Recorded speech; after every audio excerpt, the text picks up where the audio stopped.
Praise the lord. నీ జీవితంలో ఏదన్నా ఆలస్యం అవుతుందా? నీ జీవితంలో నువ్వు అనుకున్నది ఈ టైంకి జరగట్లేదని చెప్పేసి బాధతో బెంగతో ఉన్నావా? Fear not. దేవుడు నీ జీవితంలో బెస్ట్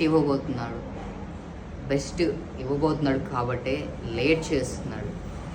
నీ జీవితంలో నువ్వు అనుకోవచ్చు, నేను ఈ టైంకి అనుకున్నా కదా షేక్యం అలారాస్, ఇది జరగలేదేంటి అని చెప్పేసి నువ్వు బాధపడవచ్చు. కానీ నువ్వు బాధపడినా కానీ దేవుడు నువ్వు అనుకున్న సమయానికి ఇస్తే నువ్వు సఫర్ అవుతావు. నువ్వు అనుకున్న సమయానికి దేవుడు ఎప్పుడు ఎక్కడ చేయలేదు. నిర్ణయ కాలం అని చెప్పేసి బైబిల్లో ఒక కాలం ఉంది, ఆ కాలం వచ్చినప్పుడు దేవుడు నీ జీవితంలో డెఫినెట్లీ చేస్తాడు. నీకు అనుకూలంగా ఉన్నప్పుడు నువ్వు అనుకున్నప్పుడు దేవుడు ఇవ్వడు. దేవుడు అనుకూలమైన సమయం ఉన్నప్పుడు దేవుడు నాకు ఇస్తాడు. ఇవ్వాలి అంటే ఆ టైం వరకు వెయిట్ చేయి, నీ జీవితంలో గొప్ప బహుమానం పొందుకో.